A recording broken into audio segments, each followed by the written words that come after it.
Welcome everyone to another video for Midian Gaming. Today we are looking at the Kult card game again. I am still building a deck, and this time I think I've pretty much come to the 58 cards that I want to play the deck with, and then I'm going to start printing up all the English language and stick them onto all the French cards that I've got and try and play a game. I will be using possibly one of the other decks that has already been made by someone else on this site, and this site is Card Game Geek. If you sign up, you'll be able to get into their databases and start making your own decks as well, and that's what I've done. So today we're going to start taking a look at what I've put together. Now, if you do remember last time we did this, my beings and my region were something like 30 cards. It was just crazy. And I came to the understanding that, you need to do things in the game that further the game state. So you need your beings on the table, but once you've got beings on the Mystic Cross, you need things like commandments and various influences to actually further your game state. Otherwise, you're just trying to get pop markers, but your opposition's just going to trounce you, So let's take a look at what I made. I'm going to start with the beings first. So now, with the numbers and that, we obviously have to get better and more specialized in what we do. There were so many cards that I read through and that I wanted, and before I knew it, I was up at 70, 80 cards. Had to bring it back down to 58 because I want a tighter deck doing something really well. So let's take a look at these. Kingpin. Kingpin's an amazing card. While it's in your Mystic Cross, you may draw and have up to 10 cards in your hand. If it's discarded, you must immediately discard until you have 7 cards in hand. In any card game that you play that I'm aware of, having more cards in your hand or getting cards moving through your deck is so vitally important to further, once again, your game state. And having those cards available in front of you, that's 3 more cards than what you normally allowed. Kingpin should be in every deck. You see that up here, it's not a color, it's a see-through icon with the 3. That means any major arcana can use this card, and I believe it belongs in every deck. In this one, we're just trialing things. I only put 1 in, and the fact that only goes in one area of your stage, so that can be very limiting. But the ability I found was just too good to pass up, and only costs an eye as well. So fantastic. Drifter, another great card. The Drifter may take on the special abilities written on any pawn cards in play, and if you repel a pop marker, pretty much. So you repel a pop marker by going backwards, and it can take on any special abilities written on another pawn. This is fantastic. It retains these abilities until it takes on another pawn's ability. This is fantastic. I've got 2 of them in the deck. I would potentially go up to 3, but I think 2's enough, mainly because when we start seeing the other pawns. Now, mind you, is also Pawn of Madness. So if you've got a risk of Kingpin actually dying, maybe the Drifter could go into the Kingpin. But there are other ones. Now, I've kept a Lictor in there. Warhound's in the same Mystic Cross with Crowley Game +3. You know what? It's an oversight. I don't have any Warhounds in here. I actually couldn't find them as beings, so I'm going to have to search for the Warhounds. Maybe they come under influences, which I haven't fully read through, but I wanted to finish the deck and I was happy with the commandments I had, and we're going to go through that. Okay, I also don't have the USS Reliant in there. He could potentially come out, but I am going to trial him. He is a 6 attack, as you can see in the top right here, so let's just see how we go with that. Drug Dealer. So, repel 1 pop marker at any time to discard 1 pawn in play. This will come into effect, and you're going to see what I'm doing with this. Now, there are some commandment cards that are just so powerful in this game. It gets rid of all pawns, gets rid of all locations, and, they're one-use plays, and then they're out of the game. I don't really like that for the game, but there are strategies that you can make that, you can get all your pawns and build up quite a strong combat deck by killing off your pawns. You can have the pawns all come together and attack at the one time, or they can go into a location that I've got where when they're in there, everything gets pluses to their combat value based on the amount of pawns that are sitting dead under that card. So we're going to see that. So something like this, I wanted to take the game back. I didn't want to make it too powerful. I wanted very much to just experience the game and the mechanics of the game without taking it to that nth level to do like a one-trick pony, more of a toolbox deck, yeah? Although this doesn't get too much toolboxy, it gets into more combat, but not on a crazy level, yeah? Right, let's keep going. Black Guardsman, you know, only fits in one location into your Mystic Cross, but has a CP of 8 when in Netzach's Mystic Cross, and Netzach is who we've taken as our major arcana. So these guys are running around with 8 CV. Fantastic. It may not attack a being in Netzach's Mystic Cross. All right. Gang member. Now remember, this is a pawn as well, so the drifter can copy these. For each additional unturned gang member in your Mystic Cross, the gang member gains +2 to its CV. So we're continuing on with the same theme. I've got 3 of these guys in there with drifters, potentially 4. Yep. Anton Pradwick, another lictor, strives to assert the power of Prince. He must attack Hasberg if he's in another Mystic Cross. Look, if he's in the same cross, he gains +3. Provide you with a death while in your stage. Look, I don't know why he's in there. Maybe it's just an oversight. I have one of him in the deck. He can go both on the stage or on the cast as well. So, yeah, I'm going to leave him in there just for the trial games. See how we go with that. I've got Drug Addict, 2 of them. If in the same Mystic Cross as a drug dealer, the addict gains +3 to its CV, becoming a 6, and is a spellcaster. Now, I have not looked at spells. I'm not even going to entertain the idea of spells at this point. What I'm interested in is getting that +3 CV and seeing how the game works with that. Yeah, okay?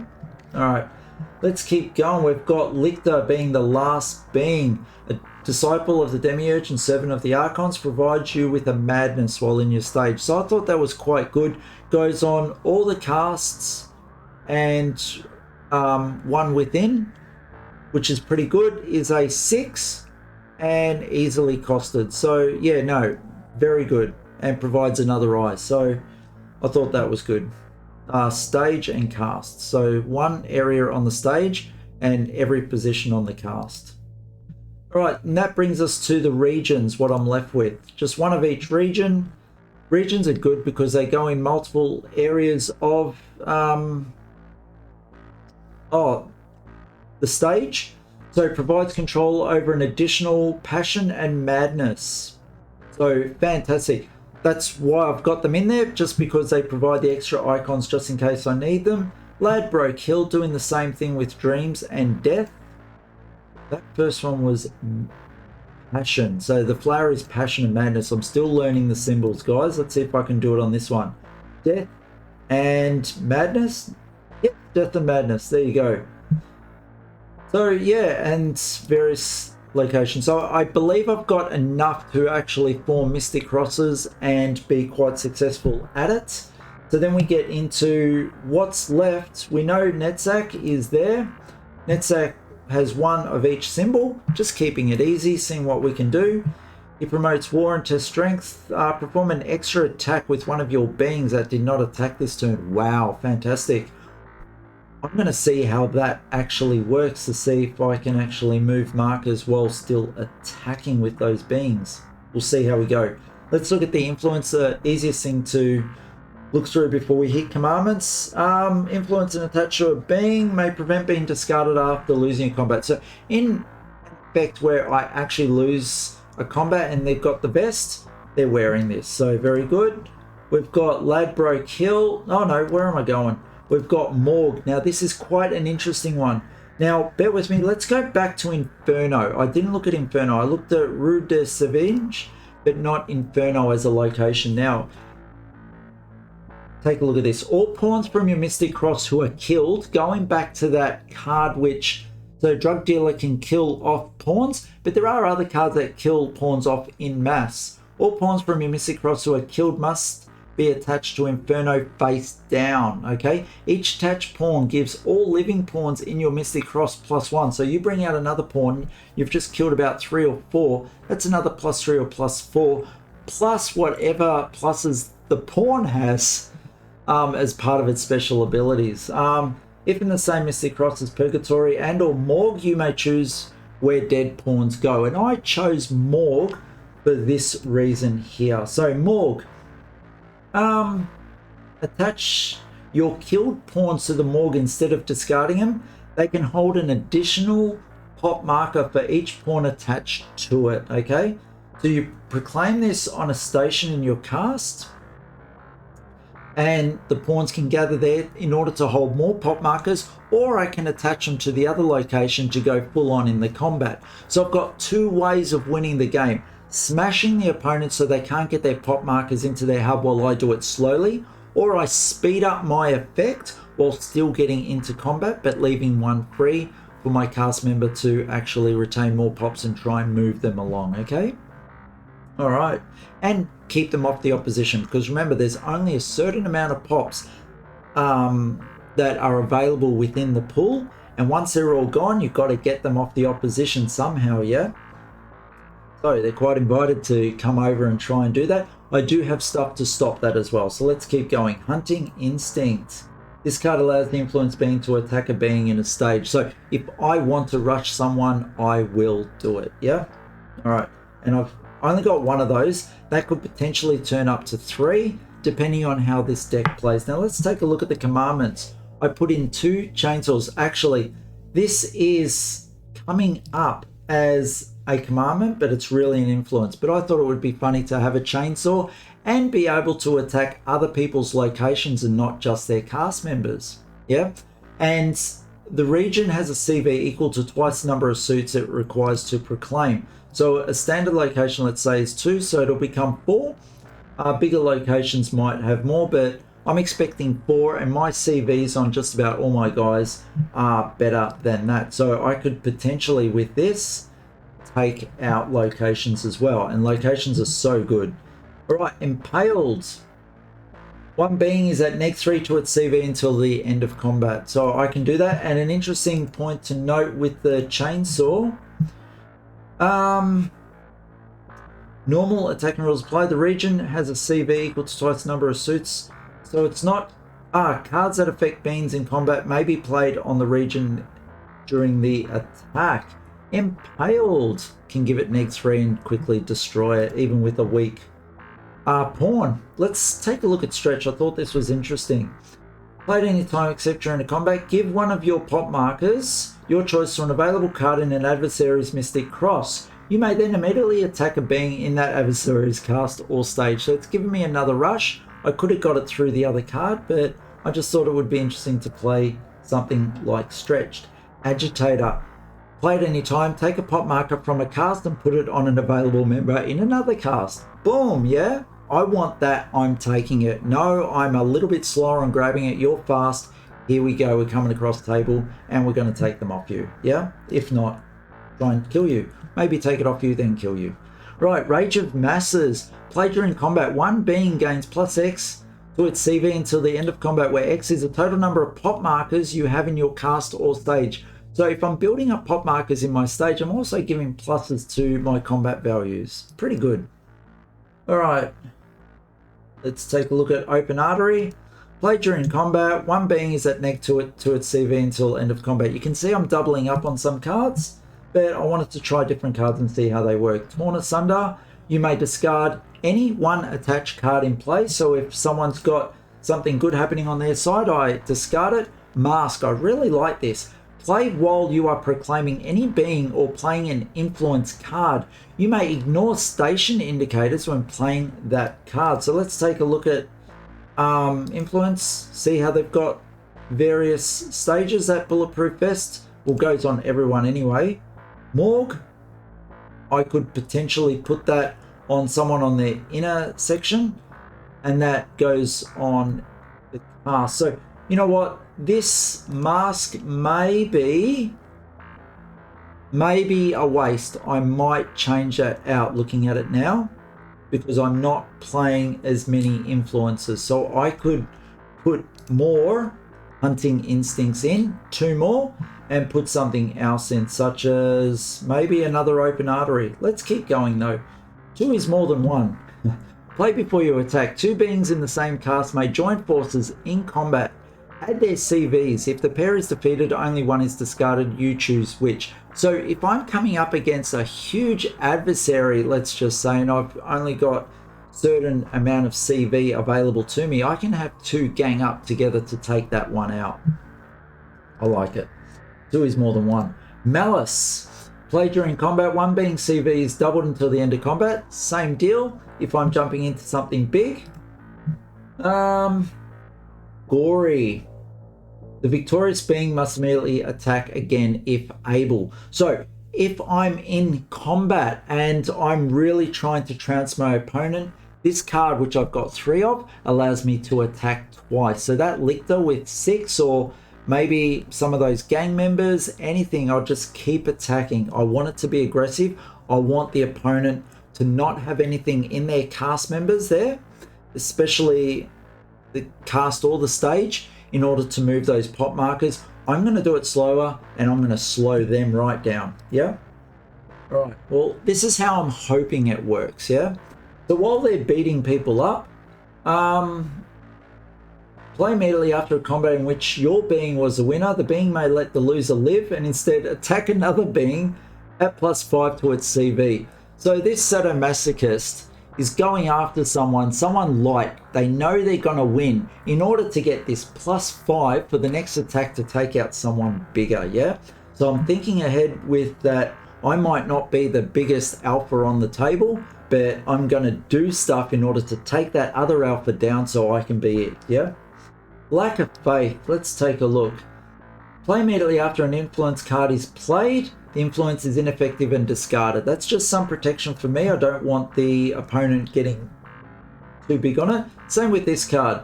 Play immediately after a commandment is played. The commandment is ineffective and discarded. So I can see a few sorries going. Everyone's going to have 3 sorries in their deck. And if they don't, I wonder why not, because commandments play too big of a part.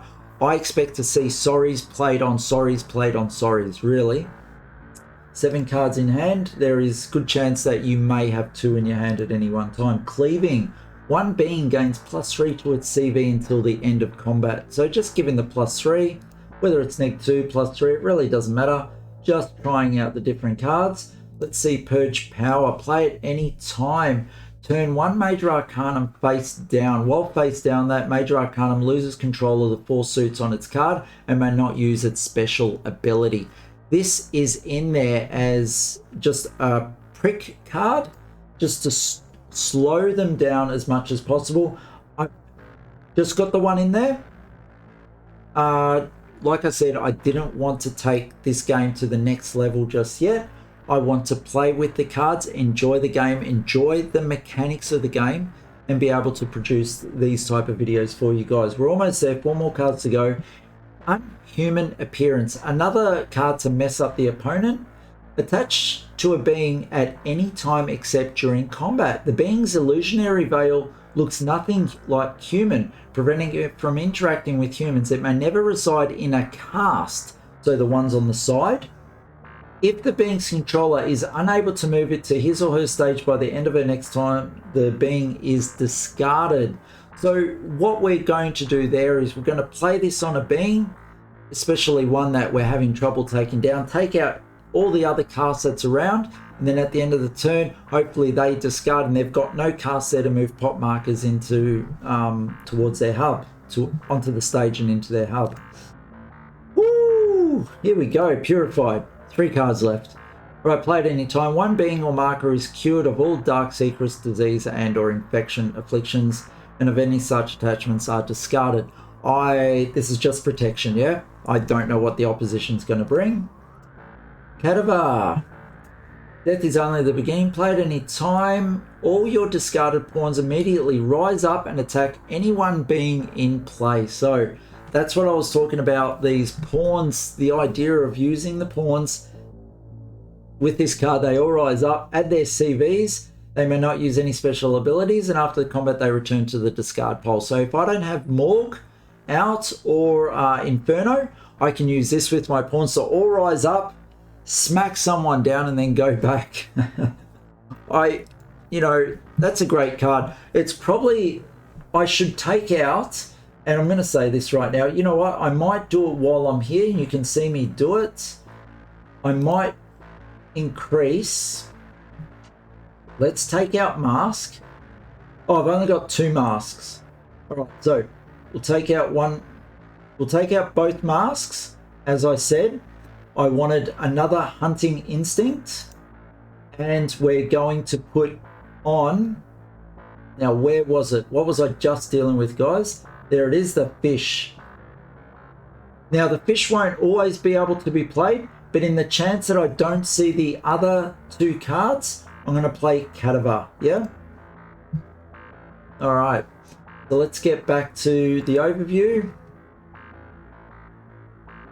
So it was Purified and Cadaver, which I punched up to 2, and that is everything.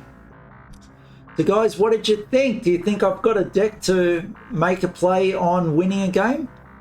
Let me know in the comments. If you're liking these videos, give us a thumbs up. You know what? If you want to support us and see more of this content, it's a second of your time to subscribe. It's a lifetime of love for us, okay? I'm really eager to really push forward with Kult and see what we can do with it. And I just want to hear your comments and see your support for it, okay? Looking forward to the next video. You all have an awesome time, okay? Have a great one, guys. See you all.